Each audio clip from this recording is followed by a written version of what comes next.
kind of start from scratch a little bit. In Australia, especially, like it's taking a really long time for the music scene to recover. Yeah, it's been quite tough, but yeah, we just kept riding through it. We tried to stay positive where we could, and the more we wrote, the more comfortable we got with each other. Awesome. Well, I appreciate you both doing this. Thank you so much. Thank you. Cool. I'm Adam, and this podcast is about the two of you and your journey in music. I want to talk about the band forming, and then obviously the new album that's out as well. Awesome. Sweet. Cool. Amazing. Sounds good. Cool. Did you guys both grow up in the same area? Did you grow up together or no? No. I met Maz only like 3.5 years ago. Okay. We both were from Brisbane, but Maz wasn't originally from Brisbane at all. Where'd you grow up, Maz? I grew up in South Australia, which is pretty much the bottom of Australia in the middle. But we met in Brisbane, which is in Queensland. So I moved up to Queensland when I was about 13 years old. And I didn't like move straight to Brisbane either. Like my family and I moved to the Gold Coast, which is like a regional area in Queensland. And then to start the band, I moved to Brisbane because it was a bigger city.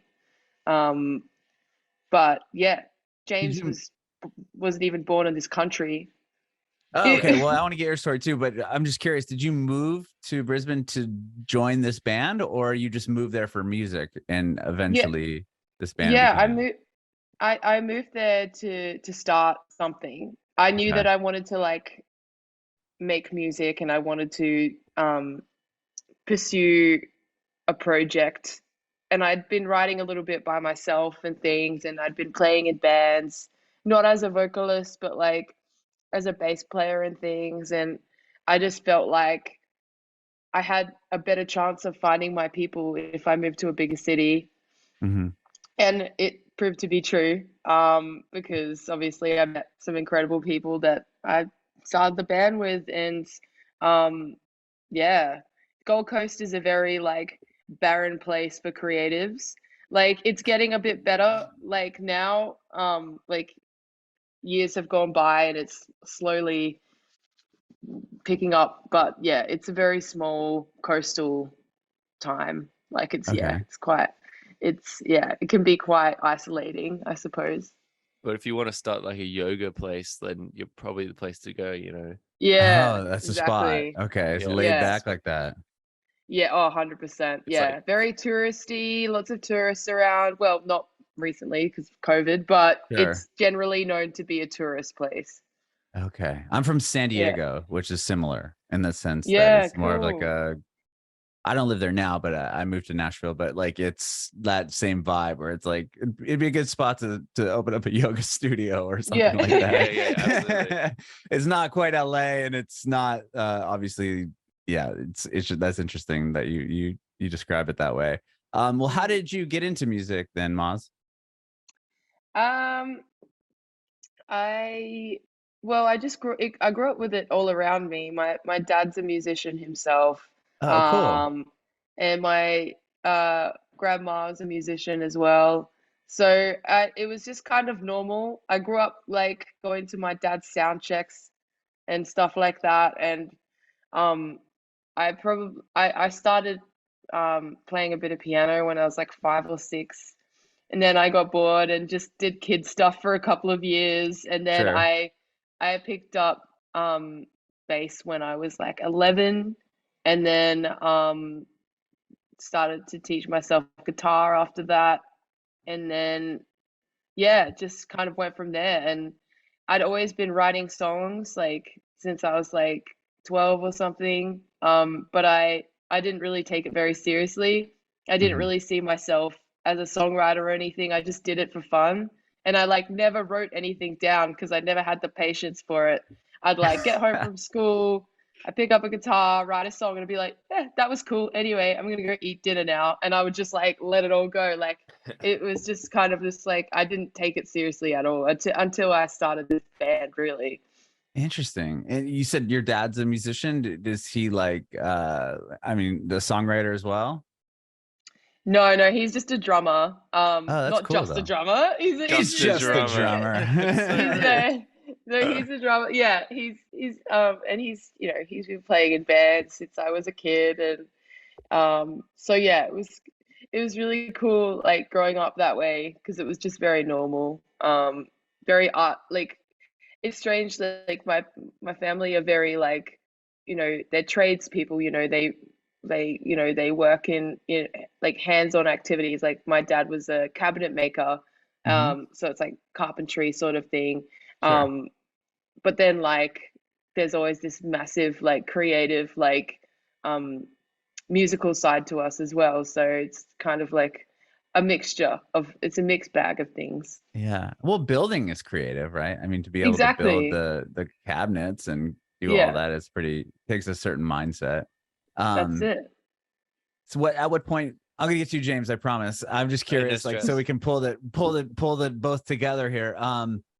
With music, was there a moment or something that kind of clicked for you when you knew that you wanted to pursue it? Obviously, you moved to Brisbane to pursue music for a reason Mm. or another. Yeah, so like growing up, music was just in my life and I just did it. I didn't think about it much. It was just something I did and I enjoyed.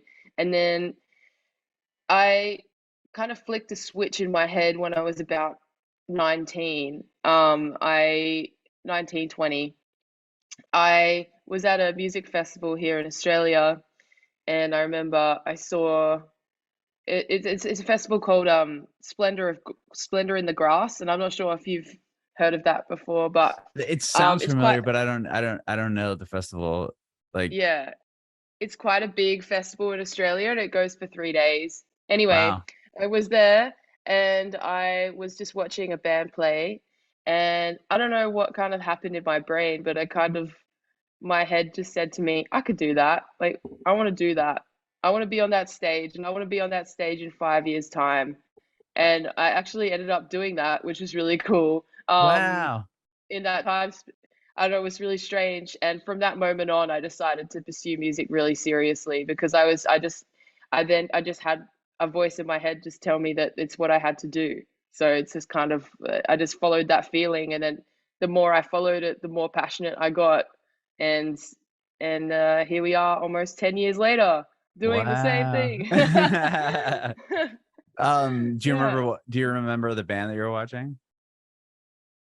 I think it was a band called Husky, which I'm Okay. not really sure. They were from Australia. I don't know if they did much overseas at that point, but they're kind of like a folk pop band, which Oh, is cool. very different to what I do. Yeah. You guys are a But I bit was heavier just than like, folk pop. well, yeah, well, I was just like, well, I saw he was just kind of standing there playing guitar. I was like, I could entertain these people, like, sure, you know. And Sure. then yeah, just from then on, I just got really obsessed with it. It was really good. Cool. Well, okay, so James, you weren't born in Australia. Is that what I N heard? no, and let me just say straight away that Husky are a great band. They're a They are a fantastic band. great band. On you have Um, Great to look them band. up. I was actually born in Belgium, Okay. because I was youngest of 8 kids, and Wow. they were like English Irish parents, and we just moved around a lot. And apparently we were in Belgium, and I was born. I was there for like 9 months, and then moved to Ireland for until I was like 4, I think, and then moved to Australia, and I've been in Brisbane ever since. Yeah, so it was kind of a bit of traveling in my first like 5 years, and I've got like splatters of memories of that time. But yeah, settled into Brisbane and have been here ever since. Okay. Wow. Where do you come in line with your 8 siblings? Oh, I'm the youngest. I'm the baby. Oh I'm my. a little baby boy. Yeah, absolutely. Okay. What's the difference between you and your oldest brother, It sister? my older sister's Annie. She actually lives in Ireland. She's 16 years older than me. It's basically like every 2 years, like regiment. That's My amazing. parents are like, time for another. Up 2 years. It's time. Yeah. Pretty So brilliant though, because once your sister's 16 when you're around, and then she can kind of take over, and like you guys rotate through watching each yeah, other. like a perpetual motion machine or something. Like there's like, yeah, I think that that's the thing, is that I think raising me, and probably like the siblings close to me as well, was more of like a community thing, because the older siblings had to do it as well, not just the parents, you know. Sure. So it was great, because like, you know, when you grow up and these people are like your kind of pseudo kind of guardians, and then you're like, you grow up and you become their friends, or even before that point you become their siblings, where you kind of hate each other, like Right. you go through all those like different sort of like amalgamations of that relationship. That's interesting. Yeah. So you guys, basically at 5 is when you land in Brisbane. You said you've been there ever since. What Yeah. about music in your household? Do you have any musicians or any of your siblings play music at all? Yeah, I mean, I think it all stems from like my mum's dad was a pianist, and Okay. he sold his grand piano to pay for my parents' wedding, and then, Wow. which is like really nice, and then they bought a kind of crappy like upright piano, that bit of a honky tonk kind of one, just to kind of like, you know, appease Have him, something. have Yeah. something to play. And then we had that piano up until um this year, when we recorded a music video, and we kind of destroyed it. In the purpose of art, obviously, not in You like guys, a, you destroyed the piano that was we kind of his? like ripped it Oh, apart. wow.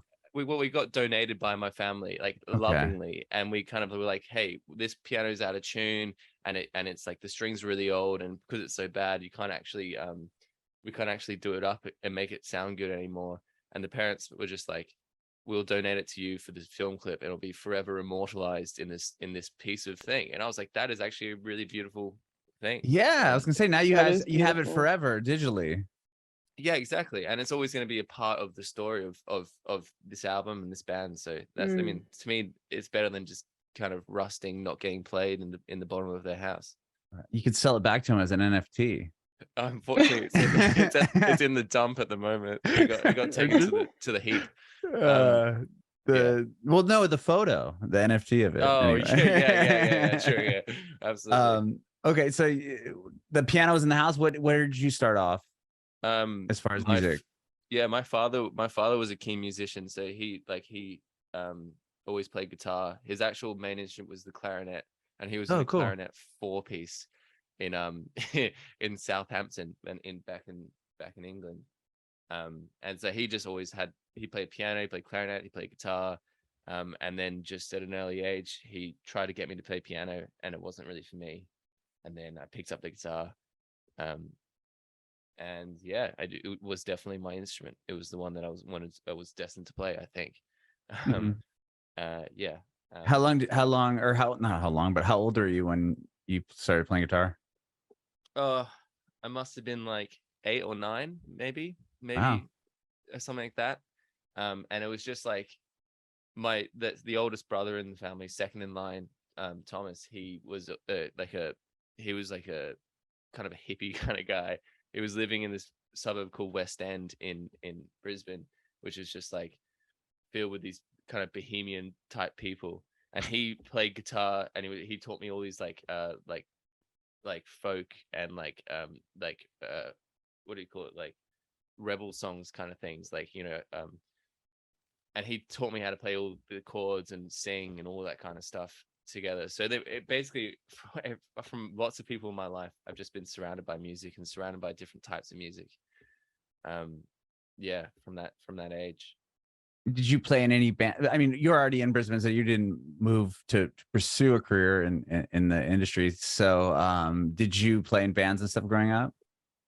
I absolutely. I was in like my kind of, you know, high school bands and all that kind of stuff. And then after graduating, I was you know, at any given point in time, I was in like 4 or 5 bands. It was pretty crazy. Wow. All of them like, you know, doing lots of different stuff, and it was really fun. And I was definitely like cutting my teeth in the scene. No, none of them particularly doing very well, if I can be completely honest. But yeah, just played in lots and lots of bands, until one of them that I was in, Maz came and saw, and they needed a guitarist, and she was like, that is the guy. And I was like, yes. Yes, Oh, interesting. Because you joined the band just a couple of years ago, right? Yeah, I think it's like 3.5 years ago now, but okay. Which feels like it's been forever, which is, I mean, not in a bad way, in a good way. It's it feels like, I feel like as in it feels like family, and it feels like my life, you know. Yeah. But yeah, it's only been 3.5 years, which is short in the scheme of things. Sure. I mean, well, a pandemic doesn't help, right? Absolutely not. Yeah. Well, Maz, I'm curious. So once you make it to Brisbane and you have this dream of pursuing music, how does the band end up forming? Like what's kind of the steps that led to that? And then I want to, we'll talk about how then James joined the band. Yeah, so when I moved to Brisbane, I was already studying at an art school, and I was doing like graphic design, and I knew that through university I'd be able to find people, and especially like being around a lot of artists and creatives at the uni, I would be able to find people. So when I moved to Brisbane, I started jamming with a university friend, and we like started working on songs and things like that, and we decided to start a band, and then we got Tom involved, who's our drummer, who's still our drummer to this day. We met him at a rehearsal studio, and the drummer that was supposed to rock up decided to cancel on us last minute because he wanted to go to a toga party for uni. and yeah. And then Tom was there behind the like cash register thing, and we were like, well, do you want to come jam with us, because like our the drummer's other at a guy toga party. yeah, he's at a toga party.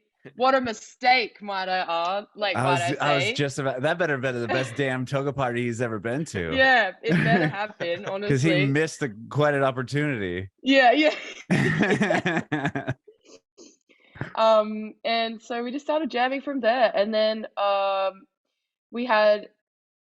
friend from uni's friend also jammed with us for a while, for about 6 months, and things were like going pretty well. Like we started playing gigs around, just around Brisbane. Every weekend we were doing something, and we were just obsessed with playing and honestly drinking. We loved to drink and we loved to play, and we knew that we were getting better, but there's just, I found that over the years, especially in the early days, we went through a lot of members to get the right formula, because I feel that because we had no, like, we were so green, we weren't really sure what it is that we wanted to be musically.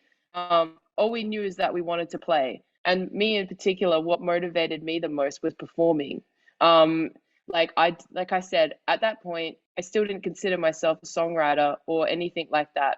I wrote songs so that I could play them live. Like I didn't have any idea of what I was doing. And so when I'd find people to play in the band, I wasn't really thinking straight, I don't think. I just kind of would just be like, oh yeah, you come join the band, or you come join the band. And like, it just kind of was a bit of a revolving door for a while, because I wasn't really being quite strategic in what I was doing. But yeah, the eventually, probably about 3 or 4 years in, I kind of started to find my feet a bit more, and we were a bit more established, and we'd started, dipping our toes in touring a bit, and that's kind of when we started getting. We'd already canned a record that we made. There is a record that has never seen the light of day, and then we started to get a bit more serious, and then yeah, Ewan, who's the other guitarist, joined the band about a year in, and he's still in the band. and then obviously Tom. Then we had like I said, a few members come and go, which is, just kind of naturally happens. I think it's rare when you find bands that have been together since high school or something like that. Like it's Oh actually, yeah. and then, but that tends to be the story that you mostly hear. Like people are like, yeah, we met in high school, and then yeah, we just like do this. It's like most bands I know, like generally, it takes a bit to get the right balance, Yeah, I mean, and it's one of those things too. It's like, is everybody all in, right? I mean, if you want to be yeah, in a band and some guy's kind of got his foot out thinking, oh, maybe I want to get a regular job and have a family, or there's all these things that could kind of come along with it. oh, Like you a need hundred 4 or percent, 5 people that are like, this is it. I don't care about anything else. Like all I want to do is make this band work. And then you all have to get exactly. along, right? Which is another whole thing Yeah, to A yeah. it. 100%. To have a shared goal between 4 people of something so uncertain as a band, especially coming out of Australia, which of course is quite hard. It's difficult putting a band together in Australia because there's only, you know, a, a select number of places you can play, and also there's not that much of a population here. So, and especially there's not much of a population that listen to guitar music. So it is really, really hard, and it has been very hard for us. We're really lucky that we just have had the stamina and the tenacity to keep going, and luckily we've had people support us along the way. But yeah, it has been difficult, and it's difficult to find people that are on the same page as you. And it could go either way. Some people try to control the project, Mm-hmm. and you can't.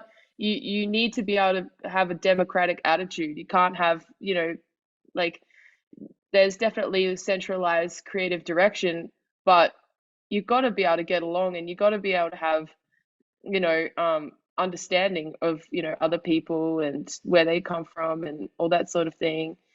And that's definitely a lot of lessons that I've learned over the years. And I think probably the toughest part about being in a band this long has been learning about relationships with other people. Mm-hmm. That's definitely been a huge learning curve. Um, but yeah, and then so yeah, people came and go. We made our first so we made our first album in 2018, Mm-hmm. and I had been my primary creative partner in the band, and I had written 2 records together, and we just finished this album. Then he and I had a massive blow up, and it was both on a professional and a personal level. Mm-hmm. And at that point, we we were just about to release Big Grief, and I wasn't sure what to do, and I knew I wanted to put out the record because we'd already made it, and he was out of the picture. Everybody was really deflated, and we had to go to America to do South by, Oh and wow. then go to New York after that, and Had you played South by, or had you came to the States before that? no, we So had all these plans. that was probably, I mean, that's a big moment, right? I mean, coming here Yeah, to play, especially a big thing like South by Southwest, and yeah, kind of have that all, up in the air. 100%. And he and I have had a falling out literally a week before we were supposed to go to South by. We couldn't find another guitarist, so we awkwardly all got on a plane and went and played South by. And it was literally one of the hardest things I've ever had to do, to be honest with you. Um, but we ended up doing really well, and we won a competition, which we didn't know that we were in. And basically, we were like the most voted for act out of Australia. So then we were given this opportunity to play at Central Park in New York a few weeks later. So we all came home, and I was like, okay, right, well, this guy's not in the band anymore. We've got this great opportunity. This must be the universe saying we've got to keep going. Right. And the first person that came to my head to at least come play the show with us was James. And I'd seen him play in his other band um, twice before, and I just really loved the way he played. I just thought his energy would be incredible in our band. And I literally had only spoken a sentence to him. I literally, after his gig, I was like, "Hey man, that was great." And he was like, "Thank you so much." And I was like, "What a legend." And I walked up and I was like, and anyway, I like messaged him on Instagram out of nowhere, literally nowhere. And I was like, "Hey, so do you want to like play guitar with my band? We're about to go to New York. What do you reckon?" And he was like, "What?" I The answer was obviously yes. yeah. So you were in And so another band at this point, James. I'm just curious how for you did you know about WAAX at the time? Like, were you aware of what they were doing, or was this like, oh, this person's just talking to me about, or did you have no idea? No, I'd seen WAAX many times. Like they're Okay. like just testament to what Maz was saying about them playing heaps. Like, there was, I was going to like all the festivals around Brisbane as well as like the bigger ones, and I saw WAAX play at Spinner in the Grass, the same sort of performance Maz was talking about earlier, and I saw them at like all these different other shows, and I was just like, okay, I was like, this band's really cool. And they had their second EP, Wild and Weak was I was like, this is an amazing sort of EP. And then then I met Maz really briefly after one of my shows, but I was like, thank you so much, I'm gonna go pack up stage because another band's gonna go on stage. And then to receive that message from Maz, it was like, do you want to come jam with my bands? We're going to New York in like a month. And I was like, oh yeah, of course. When do you need me? And it was like Wednesday. She was like, tomorrow night.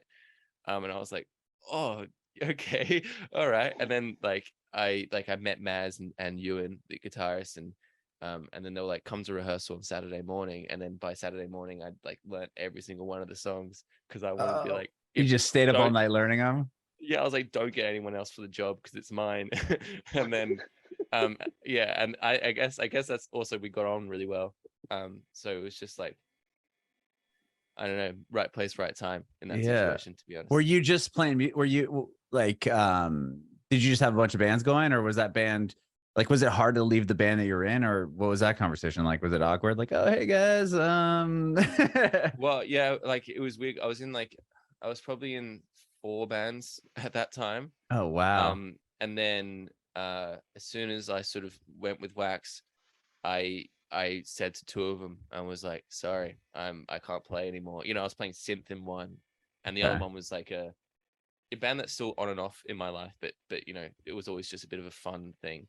Right. But then the other major band that I was in, we were like starting to do well, released a couple of singles, and people were liking us, and I tried to keep them both going at the same time. And then basically it came to a point where it was like, I have to choose, and the obvious choice is WAAX. To be honest, it would not only because of like, career trajectory or anything like that, just in terms of, the space of the band creatively and personality wise was way more fitted to where I was at the time, and could see myself wanting to be in for a long period of time. There was no toxicity, and there was no resentment, and there was no ego. It was just like a really nice sort of beautiful community of musicians striving for a common goal. And I was like, well, that's the one that I want to be with. So the other ones kind of fell by the wayside. And was the first gig that you played with them in New York at that show? Yeah, technically it was. I begged before we went there. I was like, please, can we do like another show? So we did like we did a secret show underneath under like 1 a.m. underneath a fake band name. Mazda, that's awesome. Mazda 666. And we did like a tight 30-minute set at 1 a.m. And I was like, oh, okay, this is good. And then like, a week later we flew out to New York, and I was on like a big stage seeing like the New York City skyline. And I was like, what the hell is my life? What is going on? That's crazy. That's so crazy. were there like was there buzz after that show? Like people were like, oh my gosh, like that's not Master 666 or whatever he said. Like you know, that's actually WAAX. Like what's going on? We're not very good at keeping secrets, Oh, so I think so it was we like leaked pretty quickly. yeah, I think it leaks pretty because there was a lot of people there, and we played after like a friend of WAAX's, like a band called Clowns, like played before us, like headlining, and so I think that they knew, and lots of their fans like us, so I think people just stuck around. It ended up being a pretty wild gig. That's crazy. Yeah. So you joined the band and Good Grief had been released. Is that what you said, Maz? Or it was recorded? It was recorded and it was recorded and ready to go. It was being pressed at that point, and we after New York, we got ready to take it on tour. So I think we were in the middle of a tour when the album dropped. Is that right? It was. Yeah, I remember we were on the road. We we were were doing a touring single something. tour for I Am. It was the I Yeah. Am tour. Yeah, and Big Grief came out in the middle of it, and it was really hard. It was hard because it had a lot of memory attached to it, and a lot of hard memories as well because of the previous relationships that were within the band. But I felt like it had to come out, like it just had to, and it kind of felt like it was a bittersweet day. I was like very proud, but I also felt like I was mourning a loss because I'd lost someone who I'd worked very closely with for a very long time, and it was just like a very strong reminder of the disintegration of that relationship. And yeah, so we put it out. We played so much after that, but you know, and then at the end of that year, so we're talking 2019, at the end of that year, I went back to LA at the end of the year and started working with other artists and doing co-writes, which ended up being on the record that we just released.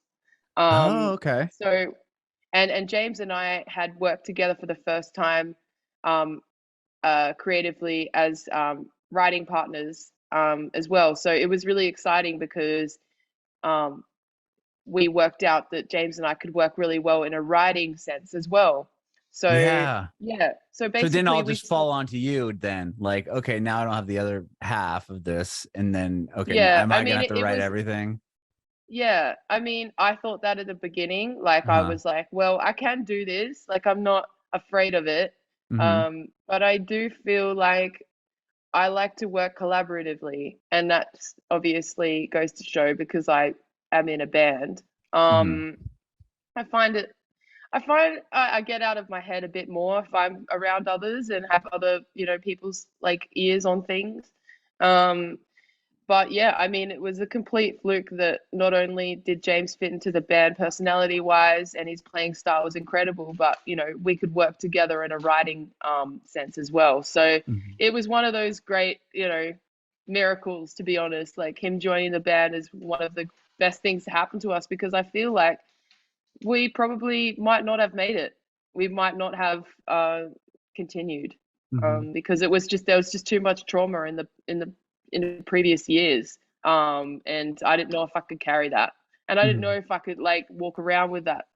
But yeah, it kind of worked out, and so yeah, we started working on the next record in 2019, and then obviously the world went sideways. Sure. The next year. Were you both in LA, or did you just go out for those initial sessions? I just went out myself, yeah. Okay. And it was awesome. I loved it so much, and I wrote with some really incredible people. And just going off the what I've read about the record, I mean, k.flay wrote on it with you. Was that in that same time period, or was that later down the line? No, that was that trip. So yeah, I worked with k.flay and we got along like a house on fire immediately. And she and I got along like we had an incredible creative energy straight away. And I knew I wanted to do something different, and we wrote No Doz together, which is pretty different for us, but it's exciting because it opens up a door for us to work on our next record in a way that we can experiment more with samples and Yeah, it's drum, definitely you know. different. It's a lot different than what I was listening to on your earlier stuff for sure. But Yeah, it's a 100%. rad song. It's such a rad song. Yeah. Well, when we went into this record, we wanted no rules and no boundaries. And I think before that, we we had a very like structured boundary of we're a rock band, and so we make rock music, and this is Right. how it is done. Whereas, like, okay, that's the old guard. Throw that out the window. New record. We're not going to have any rules. We're just going to do what feels right to us. And so, yeah. And it just so happens that some of the more quirkier songs really fit quite well on the record. Mm-hmm. And did you also write with Linda Perry on this album as well? I absolutely did. Yes. And Wow, that's wild. What was that like? it was crazy, honestly. It was like an out of body experience because um I was literally, I've never been overseas by myself before, let alone going to write with people I've never met before. And Having them be Linda like Perry, legends. yeah, Like, hey, literally. Linda Perry, Like, k.flay. I couldn't, I was like, how did I get here? Like the whole time I was like slapping myself. I was like, what the hell? But yeah, she'd listened to the record we'd just put, Big Grief, and she really, really liked my voice. And she was like, well, when are you coming to America? And I told, our team told her that it was going to be in December of 2019. And she was like, I want a session with this girl. And honestly, it was like the best thing that's ever happened to me because in the time that we worked together, she taught me so much, like, especially about accepting and embracing my voice in its rawest form, because I feel like I'd gotten in the habit of hiding behind filters of, vibrato or falsetto vocal tone. And she was like, take that shit out. And she's like, I just want to hear your vocal as it is, like with none of the bells and whistles. Just this is it. And from that moment on, I was like no longer afraid to just sing and just accept and love my tone for what it is. Mm-hmm. That's Yeah. cool. And Wow. yeah. And she Yeah. just, it seems, I mean, if you look at the songs she wrote, just because you look at Four Non Blondes and it's like, okay, they had some jams, right? And then you see the other songs that she's written and it's like, what? Like it's just so all over the place, but she's such a genius. Yeah, Oh yeah. that list is wild. Like the list of songs that she's written for other artists is the most incredible list. Yeah, Like she used Dolly to write Yeah. for like she would write for Christina Aguilera like, quite a bit, and I think Pink was another person that she wrote a bunch of songs for. I mean, it's wild. And yeah, during the period that I was working with her, she was working with Dolly Parton on a bunch of stuff, which is Oh man, crazy. yeah, She had me in her studio and probably Dolly Parton the next day. And I'm like, what the hell is going on? I was like, I'm literally like this, like to you, I am a small baby. Like I felt like so like just really blessed that she cared and genuinely wanted to be there. So yeah, it was that's incredible. And I hope I can work with her again.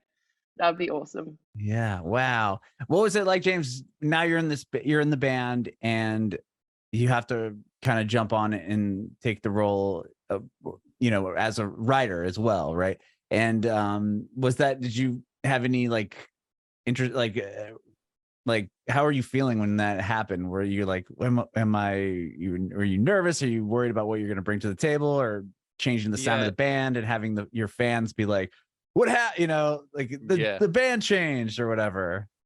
Like literally, yeah, it's like imposter syndrome was real. Like I was like, I don't deserve to be here. Like I'm just a guy, sort of thing. I'm just a guy playing guitar.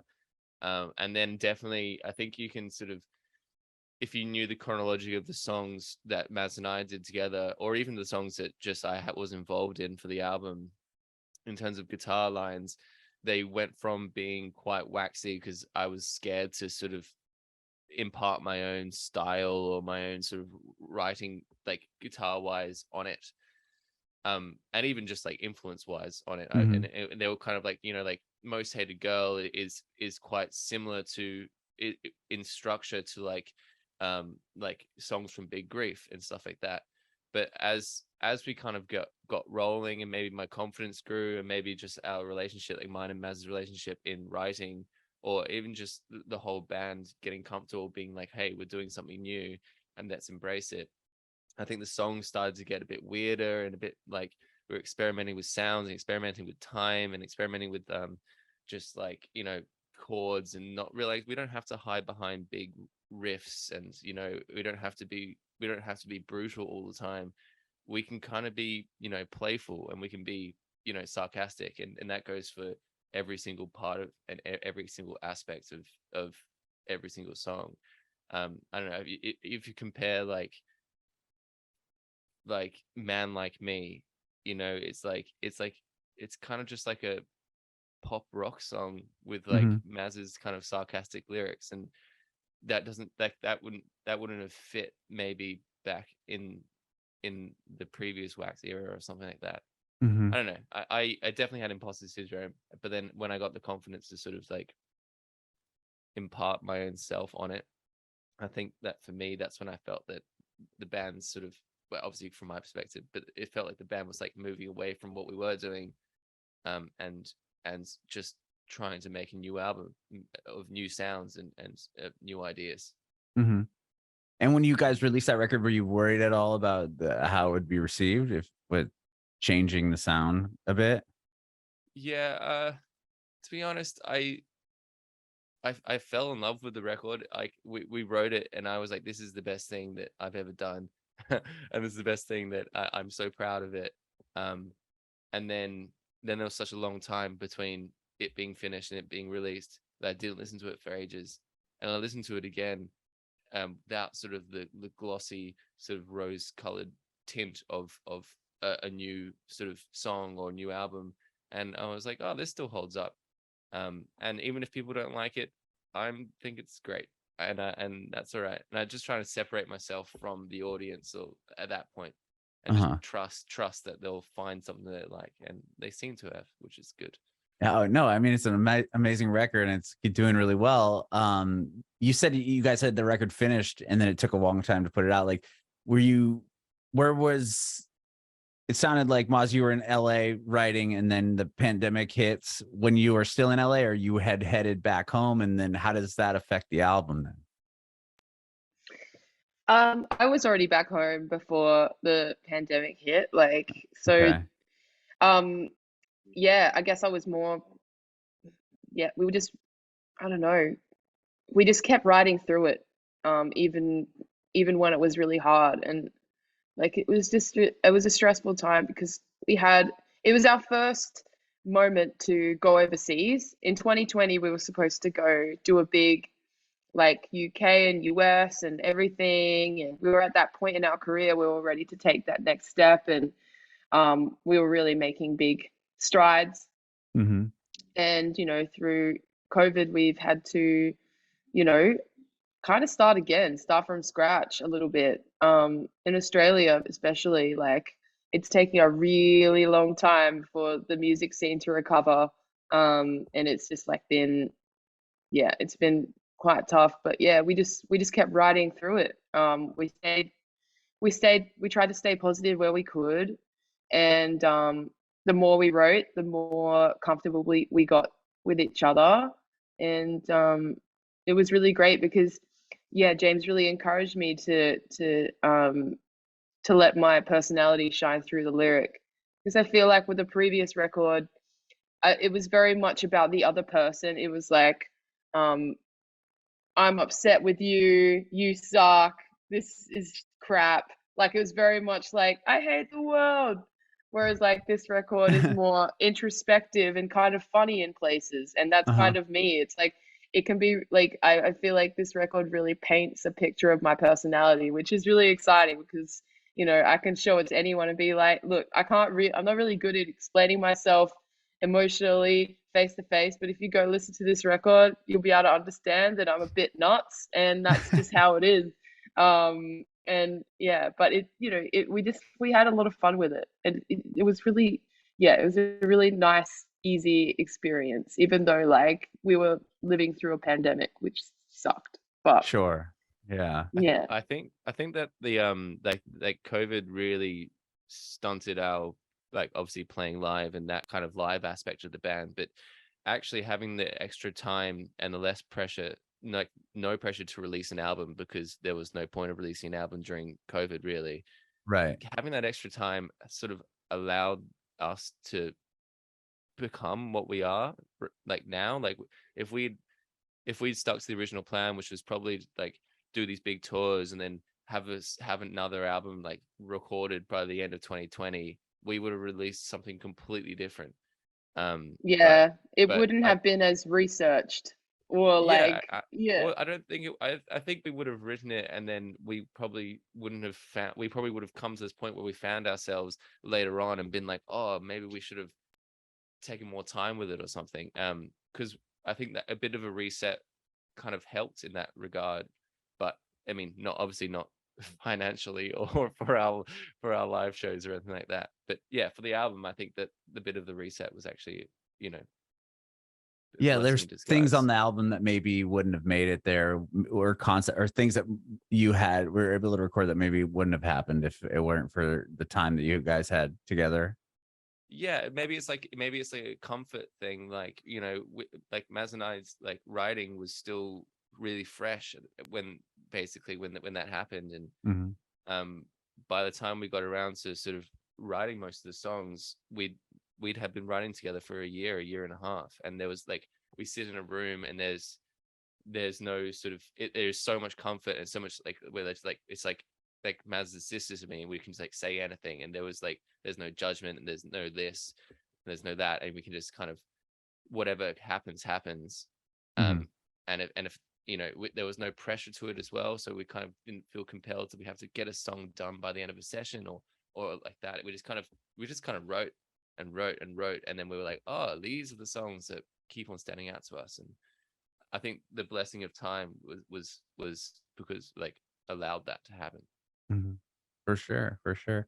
You said that you guys had a US tour and UK tour and all this stuff scheduled prior to the pandemic and all that. Are you still planning on doing that? I know you have a ton of dates coming up in October through pretty much the end of the year. I mean, up until December, all through Mm, Australia, which is amazing. Is the hopes to come back this way as well? yeah, absolutely, 100%. as soon as Yeah, possible. like, yeah, we're pretty itchy to get back over and start again, you know. It's just we're just taking it step by step though, you know. Sure. It's still a bit shaky over here. I'm not sure what it's like over in the US. I hear it's quite similar in terms of, you know, people getting back out on the road and things like that. Yeah, There's a lot of it's interesting how it's kind of, yeah, it'll like be all good and then, out of nowhere it's like, okay, we're not, yeah, and I think it's hard to get out here right now for yes. bands traveling abroad, like coming in, like getting visas It's and stuff. That's what I've also heard. Like visas are insane right now because I've been that's what having I've a been lot of hearing. discussions. I'm having a lot of discussions at the moment um, about that stuff, and it's impossible. It's just like at the moment, and there's just a huge backlog as well because a lot of Hmm. people are wanting to go over to the States for work or whatever, and you know they got locked down in Australia, and then there's just like a lot going on. But we're staying positive because we just have to keep pushing on, you know. Hmm. So you know, we're just taking it step by step. But it's definitely something that we are striving for. Awesome. Well, when you come out here, I hope you play in Nashville. That's where I moved to. So I would love I to see you guys really out want here. to. Yeah, we were just having a chat the other day about how much we want to go to Nashville, like especially for songwriting stuff as well. Just it's Uh-huh. incredible. Yeah, and I've never been there, and it just looks so nice and cool. Yeah, It's I a hear. really cool town. I think you Yeah, guys would love it. yeah, I hear like a lot of people from LA are moving there as well. Hmm. Yeah, it's a different world here. But there's a lot of benefits to. There's no state tax, and it's cheaper to live here, and it's Yeah, just a different vibe. It's a lot slower. You can get even more space, and there's just a lot of things. And it's truly a songwriter's city. I feel like LA is more in the pop realm and with everything and production and all that, but I feel like here it's a lot of just like songwriting. Yeah.